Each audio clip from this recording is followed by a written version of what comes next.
Be ready guys, video इंतजार chance और मैं इसे किसी सूरत ज़ाया नहीं करना चाहता। पीटर अपने एक्शन रूम में बैठा लेला के करीब खड़ी गाड़ी को देखकर अपनी टीम को तैयार कर रहा। मोस्ट प्रोबेबली हमारी एजेंट अगले 5 मिनट में इस गाड़ी में होगी और हमें इस बार हर सूरत इनकी लोकेशन को ट्रैक करना है। वो गाड़ी में बैठ चुकी है। पीटर को वायरलेस पर मजीद वसूल हवा, जिसको सुनते ही उसने चारों तरफ मुख्तलिफ गाड़ियों और पैदल चलते खुफिया एजेंट को खबरदार कर दिया था, जो गाड़ी को लोकेट करने लग गए। कुछ ही देर में लीला का फोन बंद हो गया और सिर्फ इस फोन पर एतबार हुए नहीं। उसने हर सड़क पर मुख्तलिफ गाड़ियों में अपने अहंकार खड़े किए थे, जो उस गाड़ी को फॉलो करते हुए उसे पन पन की खबर दे रहे थे। वो काली गाड़ी बड़ी शहर से एक छोटी सड़क पर आई और फिर एक अंडरपास से गुजरी, जहां से मजीद 3 काली गाड़ियां इस काफिले में शामिल हो गई। पीटर समझ गया था कि ये नई 3 गाड़ियां सिर्फ हमें ट्रैक करने के लिए, इसलिए उसने हर गाड़ी को अलग से फॉलो करने का हुक्म दिया। मगर पीटर तब एक बार फिर चौंक गया जब अगले अंडरपास से मजीद 6 गाड़ियां इस काफिले में शामिल हो गई थी। सिर्फ एक गाड़ी में लीला थी और बाकी की 2 गाड़ियां सिर्फ ट्रैक कर रही थी।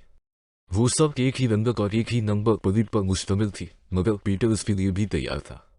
इसने हर गाड़ी को फॉलो करने का हुक्म सादर कर दिया था, जिसके बाद एक से बाद एक सड़क मिलती गई और पीटर की टीम इन गाड़ियों को फॉलो करती गई। वो 2 घंटे तक इन्हीं सड़कों पर इन गाड़ियों को फॉलो करते रहे, जो अब मुख्तलिफ सड़कों पर भाग गई और फिर आहिस्ता आहिस्ता मुख्तलिफ जगहों पर रुकना शुरू हो गई। पीटर को उस वक्त शदीद झटका लगा जब उसे पता चला कि लीला उन 10 गाड़ियों में से किसी गाड़ी में नहीं।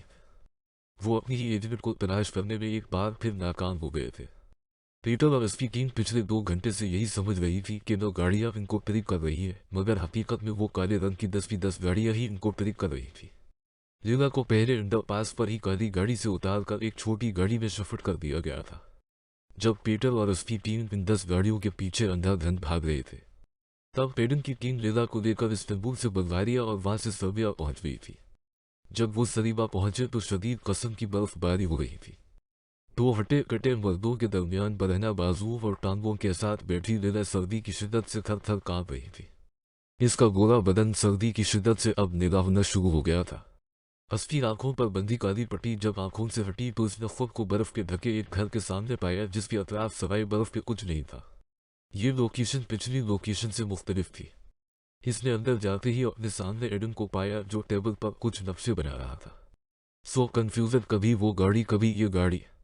But don't worry take a तेजी। एडन ने एक नज़र इसे सर से पांव तक देखा और फिर एडन के इशारे पर एक शख्स लीला को एक मुफ्त कमरे की तरफ ले गया। यह स्पिन रूम है और इसी से मुंसलिक के कटी हार्ट वाटर पूल भी है।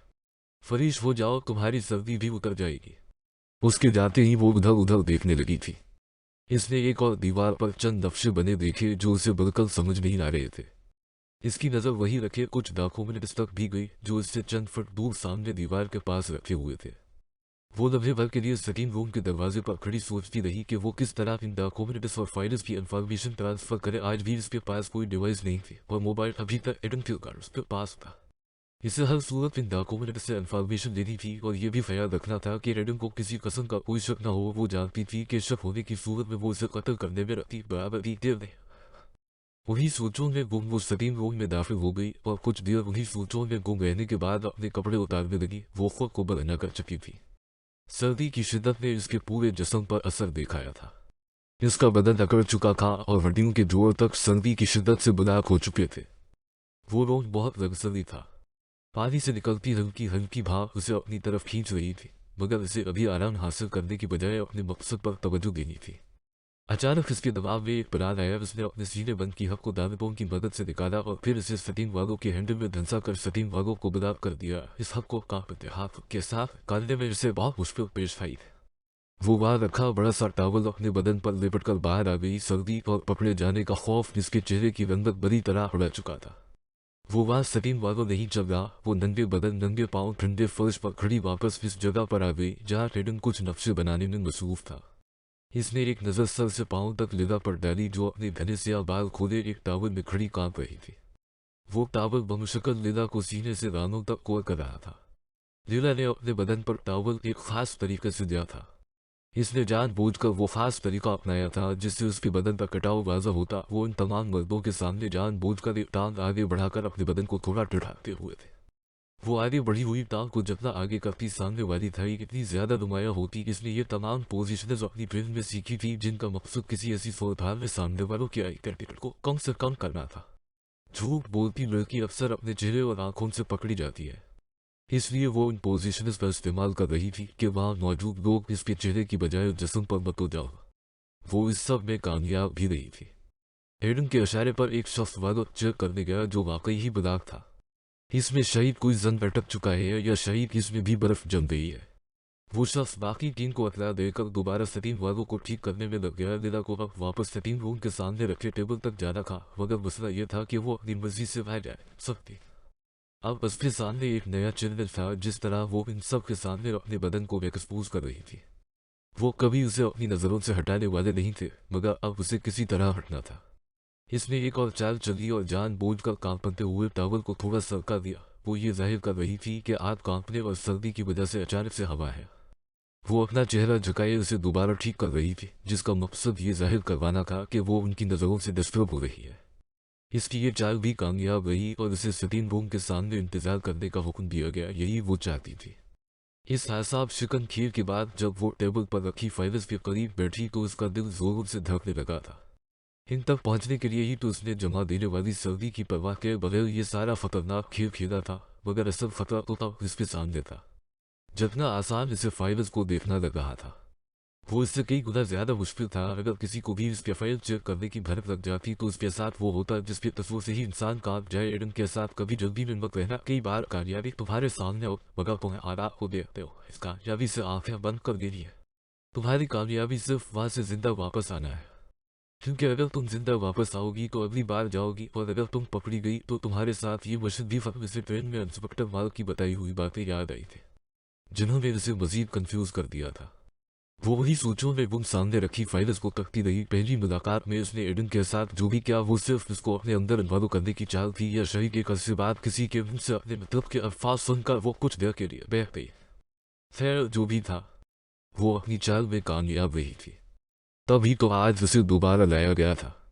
इस दिन के बाद उसे काफी एतमाद मिला था, मगर आज एडन को देखकर उसे एक बार भी ऐसा नहीं लगा कि ये वही शख्स है जिससे वो कुछ दिन पहले मिल चुकी है। ये एडन का खौफ ही था कि वो सामने रखी फाइल्स तक उठाकर न देख सकी। किसी कश्मकश में मुबतला थी कि सतीम वालों ठीक होने की आवाज उसे सुनाई दी, इससे पहले कि वो शख्स सतीम वालों से निकली पर लेकर एडन तक जाता तेरा और उससे वो वापस लेनी। वरना एडन जैसा शख्स फौरी इसकी चालाकी समझ जाता कि जिस घर में सारे मर्द रहते हैं, इसके सतीम वालों में किसी लड़की के सीने बंद की पन कैसे फंस सकती है। सुनो, इस वालों को बाद में बंद कैसे करना है। वो तेज कदमों के साथ सतीम रूम में आई थी। असली आवाज ने इस शख्स को वापस बना दिया था। रूम बहुत लग्जरी था।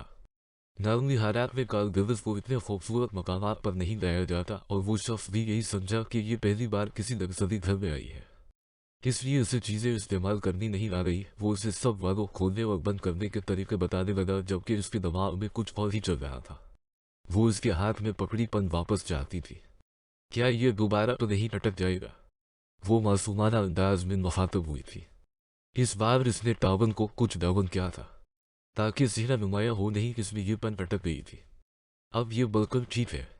क्या ये तुम मुझे दे सकते हो? तुम इससे क्या करोगी? वो actually I net 10 far my personal use. वो जमीन पर रखे हुए सीना बंद की तरफ इशारा कर रही थी। Actually it is not in perfect size. वो बगैर कोई मजीद सवाल के उसे वो पन पकड़ा कर चला गया था, जिसको वो दोबारा उसकी जगह लगाकर सतीन देने लगी थी। इस रूम में मुकम्मल सतीन भर चुकी थी। वो अपने जिस्म को उबले हुए पानी की हरारत से अच्छी तरह सेंकने के बाद गर्म पानी के पोल में उतर चुकी थी, जो सीने तक उसे अपने अंदर समझ चुका था। इसके कमर तक लंबे स्याह बाल उसके बदन से दूर होकर पानी में तैरने लगे थे। वो पोल में उतरने के बाद चंद लम्हों के लिए सब कुछ भूल गई थी। शीशे से बना वो पोल बहुत पुरसुकून था। वक्त गुजरता जा रहा था।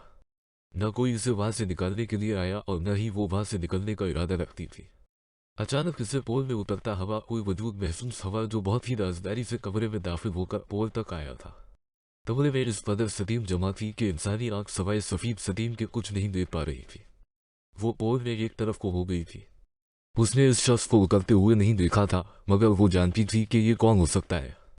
पिछली बार तुमने कहा था कि किसी मर्द के अकब में लेटा हुआ जवान खून अक्सर बह जाता है, इसलिए इस बार मैंने सोचा कि क्यों ना हम बिस्तर की जगह किसी पोल को दे दे ताकि तुम देख न सको। इसे एडन का अंदाज काफी पुरसुकून लगा था, और ये बात इसके लिए काफी इत्मीनान बख्श थी।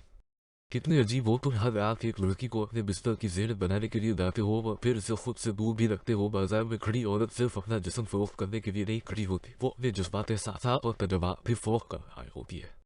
ये तो खरीदार पर मुनहसर है कि वो इसका बदन खरीदना चाहता है या इसके एहसासात और जज्बात। तुम किस चीज़ के खरीदार हो? मैं हब का खरीदार हूँ। हब ये क्या बताए? वो तजस्सुस से सुनने लगी। हब ये एक ताल्लुक़ का नाम है और यकीन करो ये जिस्मानी ताल्लुक़ से ज़्यादा नायाब और खूबसूरत होता है। मैंने कभी ऐसे ताल्लुक़ के मुतालिक नहीं सुना जब कोई औरत अपना सियाह से सियाह रुख इस डर के बगैर किसी के सामने खोल कर रख दे कि वो ना तो उसको धक्कारेगा और न ही तानाबाजी करे। इस शख्स को वो अपने किसी जज्बाती लम्हे में चले और इसके सामने बच्चों की तरह रोले या बना सोचे समझे किसी बेतकी बात पर हंस ले इस यकीन के साथ कि ये शख्स मेरे लिए बेजर है और साफ ही नाम भी रखे कि इसकी वाह शख्स तक ही महदूद रहे तो इस शख्स और उस औरत के दरमियान जो ताल्लुक़ होगा वो हब कहलाएगा। कितनी औरतों के साथ तुम्हारा यह ताल्लुक़ कायम हुआ? सिर्फ एक के साथ, वो मेरे बाप की दूसरी बीवी थी। यानी कि तुम्हारी माँ हर एक वक्त आया था जब वो मेरी माँ बन गई। इससे पहले में और वो अच्छे दोस्त थे। मैं 14 साल का था और वो 24 साल की थी। और जहाँ मौका मिलता हम यूं ही सब से छपकर कभी किसी बिस्तर के अंदर, कभी किसी दरख्त में नीचे, कभी किसी नदी के किनारे और कभी किसी छत पर एक दूसरे के हक में वक्ता रहते। मेरे पास कहने को कुछ नहीं होता। मैं फ़कत उसे ही सुना करता था। उसने मुझे बताया कि कैसे मेरे बाप ने इसके इश्क में मुबतला होकर मेरी माँ को रास्ते से हटा दिया, हालांकि उसमें इसका कोई कसूर नहीं था। मेरा बाप ज़बरदस्ती इससे शादी करना चाहता था क्योंकि मेरी असल माँ अक्सर बीमार रहती थी। यकीन करो मुझे ये सब सुनकर बहुत मज़ा आता था।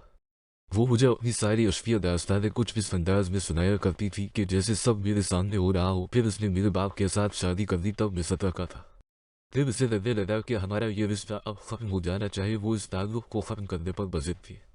फिर उसने एक दिन मेरे साथ झूठ बोला। मैं बहुत हर्ट हुआ मानो तो उसने मेरे हक़ पर तलवार मारी थी, मगर मैं फिर भी बर्दाश्त कर दिया। फिर एक दिन उसने मेरे साथ फिर झूठ बोला। उस दिन मुझे बहुत गुस्सा आया और फिर मैंने उसको हमेशा कर दिया, खामोश कर दिया। इस कहानी को सुनकर उसका दिल का रह गया। तुम्हारा बाप उसका क्या हुआ? उसने खुदकुशी कर ली थी। क्यों? वो हैरानी से उसकी आवाज़ की तरफ मतवजा हुई क्योंकि मैंने उसे मजबूर किया था कि वो या तो खुदकुशी कर दे या फिर मैं उसको भी अपनी माँ के साथ पहुंचा दूंगा। तुम्हें क्या लगता है कि मैंने उसे क्यों मारा? अपनी माँ का बदला लेने के लिए वो बगैर कुछ सोचे बोल गई थी। नहीं, फिर शहीद इसलिए कि इसने इस लड़की से ज़बरदस्ती शादी की नहीं, बल्कि नहीं, मैंने अपने बाप को खुदकुशी पर सिर्फ इसलिए मजबूर किया था कि इसने इस लड़की को मजबूर किया था कि वो मेरे साथ झूठ बोले। सिर्फ झूठ की सज़ा, झूठ सिर्फ झूठ होता। वो ये कई बार होता है जो एतबार एहसास मुझसे हर चीज़ को छलनी कर देता है। पोल में कुछ देर के लिए खामोशी छा गई थी। वो पोल की एक नकल में सहनी खड़ी थी। उसे महसूस हो रहा था जैसे ये शख्स इसके मुताबिक सब जानता है और कभी भी उसे मार देगा। तुम सोच रही होगी कि मैं कितना जालिम। फिक्र न करो, वो वाहिद औरत थी जिसको मैंने मारा। उसके बाद कभी ये नौबत ही नहीं आई क्योंकि मेरी ज़िंदगी इतनी मुश्किल है कि मैं किसी आम लड़की पर एतबार नहीं कर सकता। और ख़ास मेरी ज़िंदगी में कोई ही नहीं, इसलिए काल दिवस जाता हूँ। कुछ के साथ हक का ताल्लुक़ कायम करने की कोशिश करता हूँ और वो अक्सर झूठ बोलती पकड़ी जाती है और कुछ इससे पहले ही बैठ जाती है। कितनी औरतें रह चुके हो बेशुमार अक्सर पहली मुलाकात के बिस्तर में ढेर हो जाती हैं और जो इस पोल तक पहुँचती है इनकी होश जिस गर्म पानी के पोल में 2 बरहना जिस्मों की हरारत नहीं बर्दाश्त कर पाती और वो ढेर हो जाती है। तुम मेरे साथ भी वो रिश्ता चाहते हो? लीला के पास फ्रीडम की पर्सनल स्पेस में धंसने का ये सुनहरी मौका था।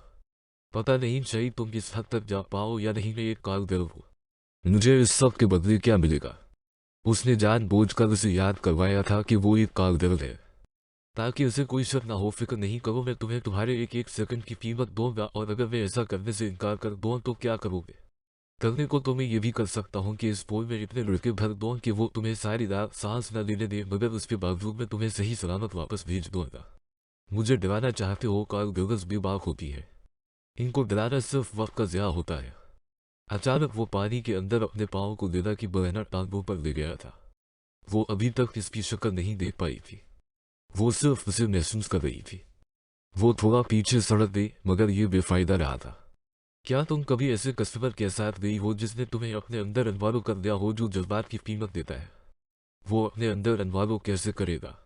एडम के पाँव अभी भी इसकी रानों पर थे। जिनसी ताल्लुक चीज़ ही ऐसी है लीला कि बेशक इसको ज़बरदस्ती किया जाए या पैसों के औज, ये कुछ देर के इंसान को अपने अंदर अनवारो ज़रूर कर देता है। हाँ, मगर वो आर्जी होता है और बाद में 22 शर्मिंदगी भी वो अपनी रानों पर कदमों की जंबिश महसूस कर रही थी, मगर उससे ज़्यादा उसे फिलहाल होश में रहकर इनकी बातों को महसूस करना और समझना था। तुम्हें मेरा सियाह चेहरा देखना था। ना वो मारी फैज़ अंदाज में मुखातब हुई। मेरी कभी किसी ने तारीफ नहीं की थी या शायद मेरी बहन हमेशा पढ़ाई आ जाती थी। जब भी कोई ऐसा मौका आता वो उस मौका को हर सूरत पेश करती। वो मेरे हर दोस्त की खुद दोस्त बन जाती थी और मैं सिर्फ उसका मुंह देखती रह जाती थी अगर चीज भी वो मिलती। मगर उसके बावजूद जब लड़के वाले शादी की बात करने आए तो उसने मुझे इनके सामने तक न आने दिया। शायद उसे ये लगता था कि मेरी ताजीम ज्यादा होने की वजह से मैं उनको पसंद ना आ जाऊँ। वो हमेशा मुझे ये चीज जता है कि वो मुझसे ज्यादा खूबसूरत। जब हम कभी बाहर जाते और कोई हमारी तरफ नजर उठाता तो फौरी इसके चेहरे पर फाताना मुस्कुराहट आ जाती। जिसने सिर्फ इसको देखा हो कोई किसी को किस हद तक तेज कर सकता है। इसने हर हद क्रास की थी। मुझे इससे इतनी नफरत हो गई थी कि मेरे दिल में ख्याल आने लगा कि मैं उसका चेहरा नोच लूं। मगर ये सिर्फ एक ख्याल था। हकीकत में तो मैं उसके सामने बोल भी नहीं सकती थी। मैंने उससे तंग आकर इस पर ऐसे फंसने का भी सोचा था मगर उसकी शख्सियत के राब ने कभी ऐसा नहीं करना दिया। फिर उसकी शादी हो गई और मेरी अजियत से जान छूट गई। मगर जिस बार फिर उसकी शुगर की बीवी बनकर पाकिस्तान से लंदन जाते हुए दबाई रखी तो मुझे होटल के कमरे में आते ही इसकी शोहर की जेब पर शक हो। हालांकि मेरी बहन और इसका शोहर दोनों मुझे गारंटी दे चुके थे कि ये सिर्फ एक पेपर न्यूज है। मैं चाहती तो उस रात किसी अलग कमरे में भी रह सकती थी मगर मैंने उसके साथ एक कमरे में ही रहने का फैसला किया। मुझे शक था कि वो जरूर ऐसी कोई हरकत करेगा जिसको मैं मोबाइल में रिकॉर्ड करके अपनी बहन पर आप ढा सकूंगी। क्या अगर तुम से ज्यादा खूबसूरत होती तो कभी तुम्हारा शोहर मेरे पीछे ना घूमता हो मैं कितनी गलत है। मुझे लगा था कि वो अपनी हदूद में रहेगा मगर नहीं। किसने तमाम हदें पार की और उसके बाद बहन पर कुछ जताना तो दूर में उसे कुछ बताने के काबिल तक न रही।